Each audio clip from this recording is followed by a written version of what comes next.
Water crisis. Water crisis, water crisis, water crisis आने वाला है। दुनिया में सबसे ज्यादा बारिश कहाँ होती है?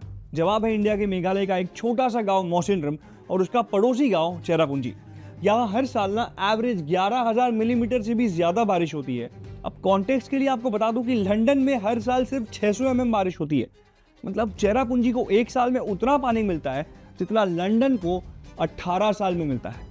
लेकिन इसके बावजूद चेरापूंजी के लोग नवंबर से मार्च के बीच पानी खरीदते हैं। Can you imagine that? The wettest place on earth पे भी लोगों को पीने की पानी की कमी हो रही है। Let that sink in. And talking about Mumbai, यहाँ पे साल में लगभग 2200 mm की बारिश होती है, लंदन से ऑलमोस्ट 3 गुना ज्यादा। फिर भी हर साल फ्लडिंग और बाकी महीनों में वाटर कट्स होते हैं। और बैंगलोर की तो बात ही अलग है। मार्च तक आते आते टैंकर्स की डिमांड इतनी बढ़ जाती है कि जो 700-800 रुपए का टैंकर है उसका प्राइस सीधा 1800 रुपए हो जाता है। एक बार तो पीएम मोदी तक ने उसको टेक सिटी के बदले टैंकर सिटी बोल दिया था। टेक सिटी को टैंकर सिटी में बदलकर उसे वाटर माफिया के हवाले कर दिया। तो प्रॉब्लम क्या है? इंडिया का असली वाटर क्राइसिस है क्या? क्या हमारे पास पानी की कमी है? नहीं, डेटा के हिसाब से तो नहीं। इंडिया को हर साल लगभग 4000 बिलियन क्यूबिक मीटर्स की बारिश मिलती है और हमारी जरूरत लगभग 3000 बिलियन क्यूबिक मीटर्स के आसपास है। मतलब पानी जरूरत से ज्यादा है, लेकिन क्लाइमेट चेंज की वजह से हर साल ये पानी कम हो रहा है। पर प्रॉब्लम ये है कि हम इस बारिश का सिर्फ 8% स्टोर करते हैं, बाकी सीधा समंदर में चला जाता है। और शायद इसीलिए एक्सपर्ट्स एक और चीज की वार्निंग दे रहे हैं कि पिछले डेकेड के वॉर्स ऑयल के लिए हुए थे, लेकिन अगले डेकेड का वॉर पानी के लिए हो सकता है। क्योंकि जिस रिसोर्स को हम हर साल बहने देते हैं समंदर में, वही रिसोर्स हमारी फ्यूचर की हर बड़ी टेक्नोलॉजी को चलाने वाला है।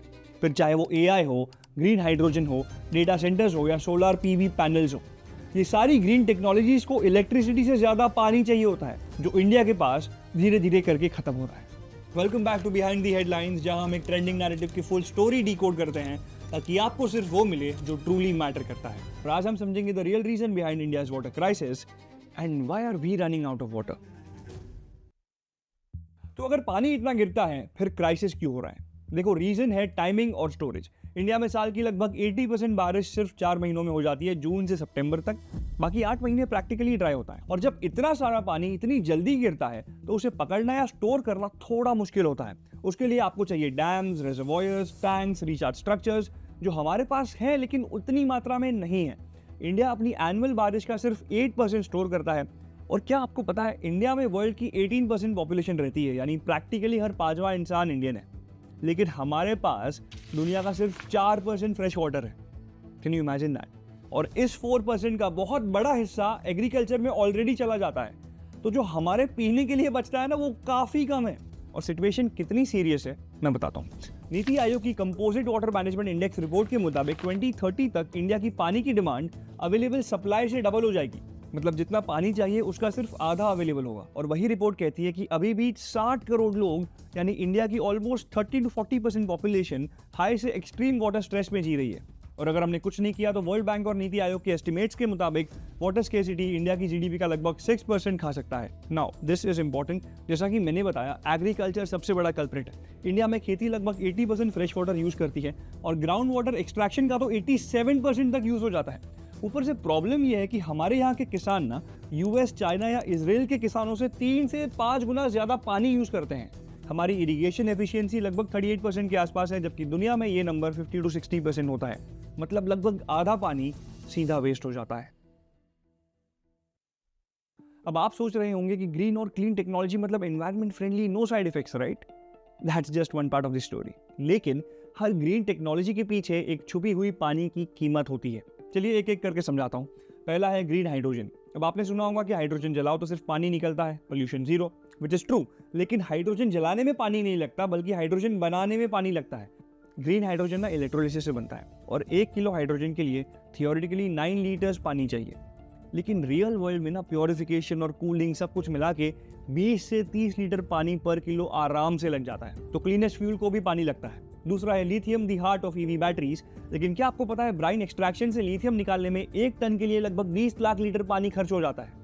और ये इस एपिसोड का ना सबसे बड़ा रियलिटी चेक मोमेंट है। तीसरा है सोलर पैनल। चलते वक्त तो पानी यूज नहीं करते, लेकिन इनकी मैन्युफैक्चरिंग में पानी बहुत ज्यादा यूज होता है। सिलिकॉन प्योरिफिकेशन और सेमीकंडक्टर जैसे फैब्स को रोज millions of gallons of water चाहिए होता है। और कॉन्सेंट्रेटेड सोलर थर्मल यानी CSP जो मिरर से स्टीम बनाता है उसमें तो सबसे ज़्यादा पानी लगता है, around 3500 litres of water per megawatt our.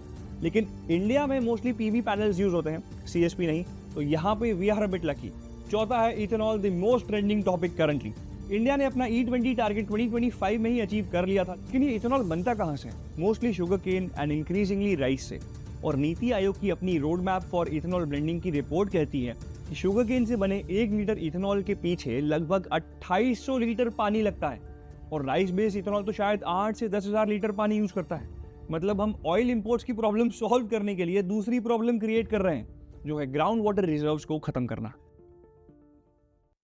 अब आते हैं सबसे बड़ी प्रॉब्लम पे, AI डेटा सेंटर्स। अगर आपने हमारे पिछले वीडियोस देखे हैं तो आपको पता होगा कि अडानी एंड रिलायंस कैसे करोड़ों रुपए खर्च कर रहे हैं AI डेटा सेंटर्स पे। अब ये वही बड़ी इमारतें हैं जो आपकी हर ChatGPT क्वेरी, हर इंस्टाग्राम रील और हर UPI ट्रांजैक्शन प्रोसेस करती है। और इनको ठंडा रखने के लिए यानी इनको कूलिंग करने के लिए बहुत सारा पानी चाहिए होता है। नंबर से समझते हैं, इंडिया की डेटा सेंटर कैपेसिटी 2020 में से 0.4 गीगावाट थी, 2025 तक ये 1.5 गीगावाट हो गई, प्रैक्टिकली 4 गुना ज़्यादा, और 2030 तक ये 8 से 10 गीगावाट हो सकती है। एक 100 मेगावाट का हाइपरस्केल डेटा सेंटर रोज लगभग 20 लाख लीटर पानी पी सकता है डेली, हर रोज सिर्फ कूलिंग के लिए। CEEW और मोरडोर इंटेलिजेंस की रिपोर्ट्स के मुताबिक पूरे इंडिया के डेटा सेंटर्स ने 2024-2025 में लगभग 150 बिलियन लीटर्स पानी यूज किया, और 2030 तक ये 350 बिलियन लीटर्स तक पहुंच सकता है। और असली प्रॉब्लम है लोकेशन। CEEW के मुताबिक इंडिया की 65% से ज़्यादा डेटा सेंटर कैपेसिटी उन 5 शहरों में कॉन्सेंट्रेटेड है जो ऑलरेडी वाटर स्ट्रेस्ड हैं, यानी मुंबई, चेन्नई, हैदराबाद, बेंगलुरु और नोएडा। water.org के मुताबिक एक तरफ करीब 34 करोड़ इंडियंस के पास सेफ ड्रिंकिंग वाटर नहीं है, और दूसरी तरफ big tech companies data centres में लाखों और करोड़ों रुपए खर्च कर रही हैं। द डिस्पैरिटी इज रियल, लेकिन there is a solution to this. Close loop cooling, liquid cooling और इमर्जन कूलिंग जैसी टेक्नोलॉजीज फ्रेश वाटर यूज को 50 से 70% तक कम कर सकती है। अब सवाल सिर्फ ये है कि ये बिग टेक कंपनीज इन टेक्नोलॉजीज में कितना इन्वेस्ट कर पाती है। Well, we already spoken about demand, अब सप्लाई की बात करते हैं। इंडिया की पानी की सप्लाई का बहुत बड़ा हिस्सा एक ही चीज़ पर डिपेंड करता है, जो है मानसून। लेकिन पहले एल नीनो और ला नीनिया का फंडा समझ लेते हैं। बेसिकली एल नीनो का मतलब होता है हीट वेव की वजह से कमज़ोर या डेफिशिएंट मानसून, और ला नीनिया का मतलब होता है स्ट्रॉन्ग मानसून। अब 2026 में एक्चुअली हो क्या रहा है? IMD के मुताबिक साउथ वेस्ट मानसून 4 जून 2026 को केरला पहुंचा, नॉर्मल से 3 दिन लेट, और IMD ने पूरे सीजन के लिए बिलो नॉर्मल रेनफॉल का फोरकास्ट दिया है, with a 60% chance of a deficient season. Practically, June 2026 was the 5th driest June for India after 1901. लेकिन असली प्रॉब्लम यह है कि क्लाइमेट चेंज ना मानसून को कॉन्सेंट्रेट कर रहा है। मतलब लंबे ड्राई स्पेल्स होते हैं और फिर अचानक एक ही दिन में महीने भर की बारिश हो जाती है, जिससे पानी स्टोर नहीं हो पाता, सीधा रन ऑफ बन के समंदर में बह जाता है। अब यहाँ पे ना 2 सिनेरियोज हैं। पहला, इंटरनल जो ऑलरेडी हो रहा है, like the Kaveri dispute in Karnataka and Tamil Nadu. हर बार जब मानसून कमज़ोर होता है तो दोनों स्टेट्स फिर से लड़ने लग जाते हैं। कर्नाटका कहता है कि पानी है ही नहीं, और तमिलनाडु कहता है कि हमारा हक का पानी हमें दो। और ये सिर्फ कावेरी की कहानी नहीं है, कृष्णा रिवर के साथ साथ और भी कई रिवर्स की कहानी है, काफ़ी अलग अलग स्टेट्स में। दूसरा है क्रॉस बॉर्डर। अप्रैल 2025 में पहलगाम टेरर अटैक के बाद इंडिया ने इंडस वाटर ट्रीटी को अबेयंस में डाल दिया, यानी सस्पेंड कर दिया। मिड 2026 तक ये ट्रीटी सस्पेंडेड है, और external affairs minister S Jaishankar ने कहा कि ये तब तक सस्पेंडेड रहेगी जब तक पाकिस्तान क्रॉस बॉर्डर टेररिज्म पूरी तरह से बंद नहीं कर देता। We agreed to a water arrangement, but if you had decades of terrorism, there is no good neighborliness. You can't say, I will, please share water with me, but I will continue terrorism with you. अब इसके जवाब में जून 2026 में पाकिस्तान के defence minister ने warning दी कि पानी उनकी नेशनल सिक्योरिटी का हिस्सा है, और अगर इस पे खतरा हुआ तो वो इंडिया से वॉर करेंगे। याद रखिए, इंडस रिवर पे लगभग 30 करोड़ लोग डिपेंड करते हैं दोनों तरफ, तो ये एक सीरियस फ्लैश पॉइंट है। अब प्रॉब्लम्स तो बहुत हैं, लेकिन क्या इसका कोई सोल्यूशन है? बिल्कुल है। डिमांड साइड की बात करें तो सबसे बड़ा चेंज हो सकता है क्रॉप डाइवर्सिफिकेशन, यानी पंजाब और हरियाणा जैसे स्टेट्स को पैडी क्रॉप से हटाना, महाराष्ट्र को इतने शुगर केन से हटाना, और micro irrigation and drip irrigation जैसी टेक्निक्स अडॉप्ट करना, जो रिसर्च के मुताबिक 50 to 60% पानी बचा चुकी है। गवर्नेंस की बात करें तो उन्हें भी ये स्टेप्स इंप्लीमेंट करने होंगे, जैसे फ्री बिजली को अनलिमिटेड ग्राउंड वाटर पंपिंग से डीकपल करना, टियर्ड वाटर प्राइसिंग और वाटर क्रेडिट्स बिल्कुल कार्बन क्रेडिट्स की तरह इनिशिएट करना। इसका एक बड़ा सोल्यूशन हो सकता है सर्कुलर वाटर इकोनॉमी, जहां इंडस्ट्री अपना पानी बार बार रीयूज करे। And Israel is a classic example, जहां एग्रीकल्चर का लगभग 87% वाटर रिसाइकल्ड म्युनिसिपल सप्लाई से आता है, the highest in the world. Tech और सप्लाई साइड पे बात करें तो जीरो लिक्विड डिस्चार्ज एक ऑप्शन है जो वेस्ट वाटर का 95% से ज़्यादा रिकवर करके रीयूज कर लेता है। फिर है treated waste water reuse, desalination और एटमॉस्फेरिक वाटर जनरेशन, यानी हवा से पानी बनाना। और यहाँ इंडिया के अपने स्टार्टअप्स बहुत शानदार काम कर रहे हैं। बेंगलुरु की उरुवु लैब्स लिक्विड डेसिकेंट से हवा से पानी बनाती है। We got smart water metering करती है जो बड़े रेसिडेंशियल कॉम्प्लेक्सेस की कंजम्पशन 50% तक कम कर देता है। और स्वजल ने 500 से ज़्यादा सोलर वाटर ATMs लगाए हैं। और इंडिया के पास ना ट्रेडिशनल सिस्टम्स थे जो सदियों से काम करते आ रहे हैं। बिहार की आहार पाइन्स, साउथ इंडिया की टैंक्स और गुजरात और राजस्थान की स्टेप वेल्स। और गवर्नमेंट स्कीम्स भी एक्टिव हैं। जल जीवन मिशन हर रूरल हाउस होल्ड तक नल का पानी पहुंचाने के लिए, अटल भूजल योजना ग्राउंड वाटर के लिए, और नमामि गंगे हमारे रिवर्स को क्लीन रखने के लिए। अब इसमें से बहुत स्कीम्स सक्सेसफुली इंप्लीमेंट भी हुई हैं, बट द प्रॉब्लम इज इनका सस्टेनेंस। जब कोई चीज़ लिमिटेड होती है ना तो वो वैल्यूएबल बन जाती है। और smart money and institutional investors ये बात आम पब्लिक से बहुत पहले जान लेते हैं। और पानी अभी इंडिया का एक सीरियस इन्वेस्टमेंट थीम बन रहा है। नंबर से समझते हैं। 30 जून 2026 की PL कैपिटल की एक थीमेटिक रिपोर्ट के मुताबिक 2030 तक पानी की सप्लाई गैप भरने के लिए इंडिया को लगभग 20 लाख करोड़ रुपए का इन्वेस्टमेंट चाहिए, यानी waste water treatment, waste water recycling, sewage और डिस्ट्रीब्यूशन इंफ्रास्ट्रक्चर में। और गवर्नमेंट खुद ये पैसा पंप कर रही है। अब ये पैसा जाता कहाँ है? उन कंपनीज के ऑर्डर बुक्स में जो ये इंफ्रास्ट्रक्चर बनाती है।